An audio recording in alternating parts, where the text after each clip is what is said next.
Hi, today I want to share with you this card that I made for the mother of my son's friend. My son is studying in Canada, and this aunt is taking very good care of him. So this is a thank you card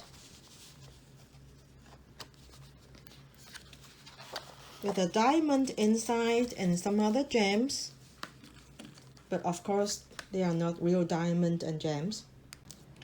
So there's thank you at the front, and I will let my son write for your invaluable care and help. So the diamond and the gems signifies her invaluable care and help. I'm referencing this book by Matthew Reinhart, and in this book I referenced this mechanism, but this page wasn't done very well because sometimes I just can't open it, it just stays flat like this. Sometimes I have to use my hand. I already made a dummy before this and I thought it was successful, but then when I made this one and just tried it with blue tack, and I found that the angles were wrong. Actually,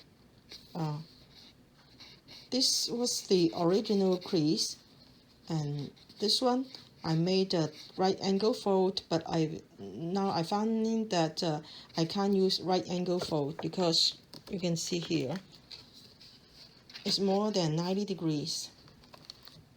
I thought it was using the vertical riser as taught by Matthew Reinhart in his channel. And actually, I also used this mechanism for my Easter card for the resurrection of Jesus. And the mechanism is basically like this. You snip away.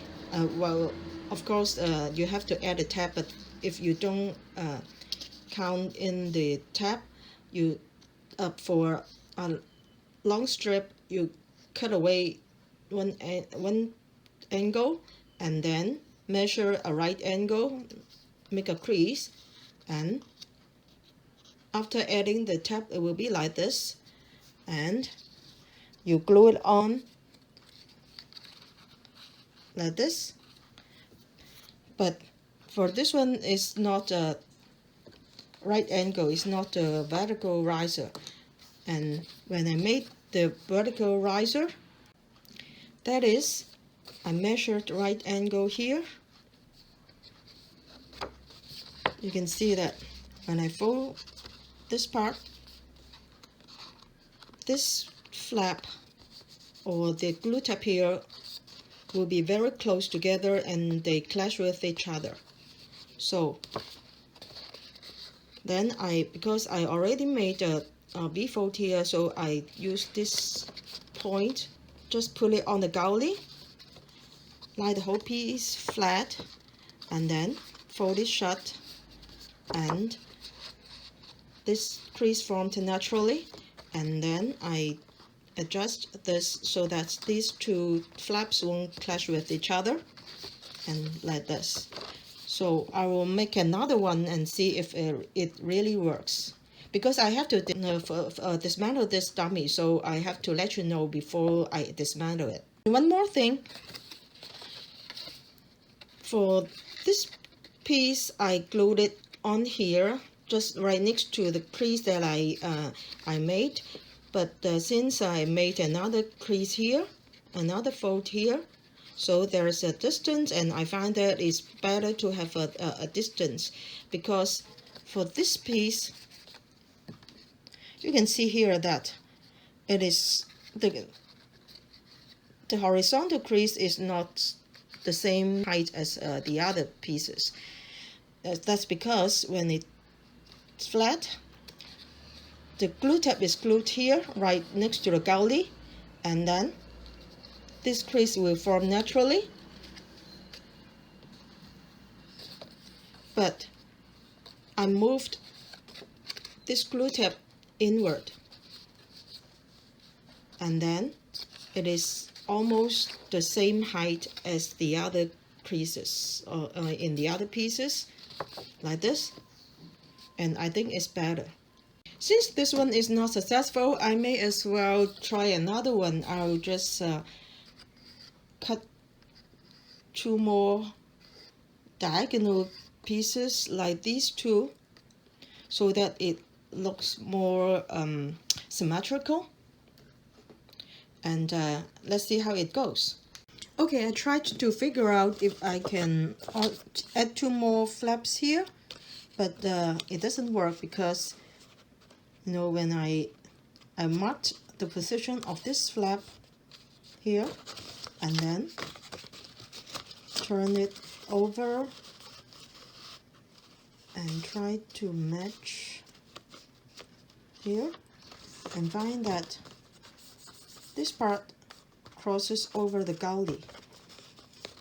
For this part, this flap, because it is folded like this, so it won't clash with the gully, but for these two, if I add these 2 flaps, it will clash with the gully, so it doesn't work.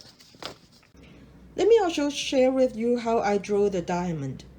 I got this dummy on tracing paper, but the measurements were wrong. But since I want you to see underneath how I did the measurements, so I traced the wrong measurements to make my explanation. The measurement should be like this. At the center, you draw a square 3.5 cm by 3.5. But this one was wrong. The measurement was, I think it was 4.5 by 4.5. So anyway, you decide how large the square is, but it has to be a square, and then you draw diagonal lines like this, and they have to be equidistant. That means 45 degrees here and here. 45 degrees here and here.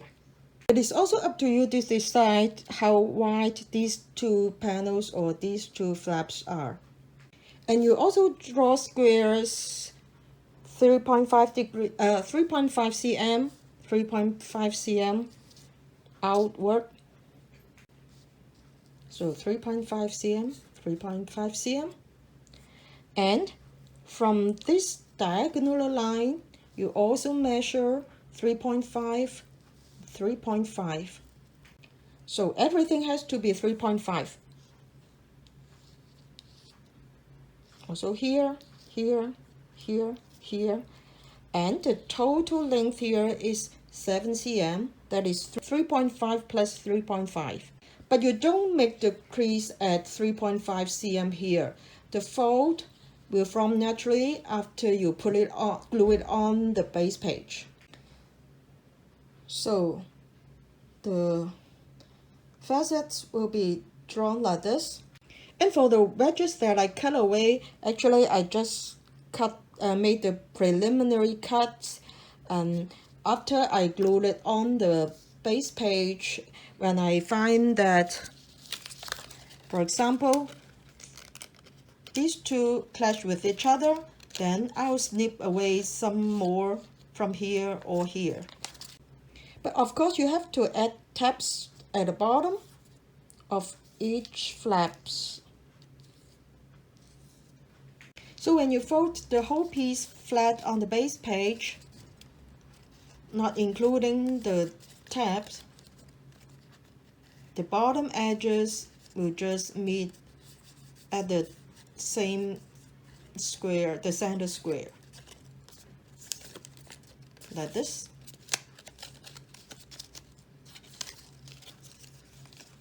But not for this one. Now I made this one from the dummy here, and I scored this line wrongly, but never mind, I'll cover it up with something else. And this is the new base page. I marked 3.5 cm at the center because when it is folded flat like this, the distance between these two flaps or the glue tabs is exactly 3.5 cm. That is the width of this sort of square. This is also 3.5 cm, and this is also 3.5 cm. So when it is folded back in the center to the center, so it is also 3.5 in distance from this line to this line. Now I will glue this glue tab on in line with the line that I draw.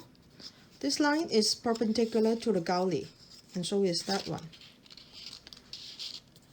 With the tip here just on the goulie, and then that one.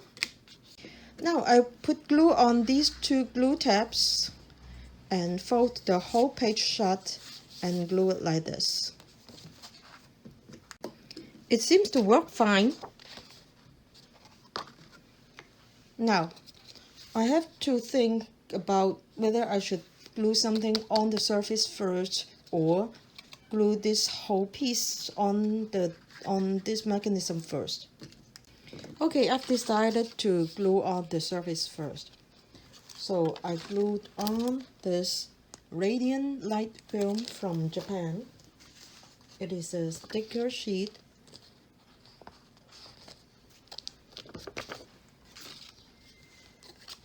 So now I will put it on here. I will glue this part like this on the outside of this mechanism.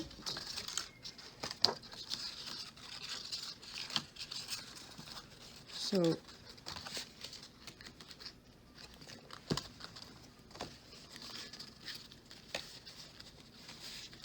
I'll glue like this. Yay! I finished the diamond!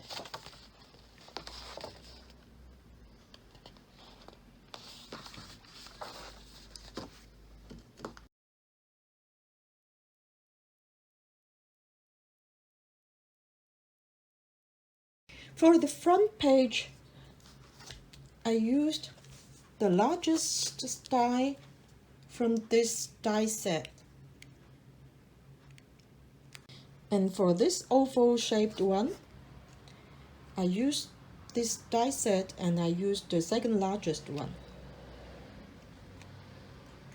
For the double ribbon bow, I have a tutorial on this, and my method also applies for using single-sided ribbon. But of course this is sheer ribbon, so it is double-sided. For the gems here and in here, I bought them from Japan. Oh, this way. No, this way. And for this pattern paper, I remember it is from Anna Griffin, and this is a leftover piece.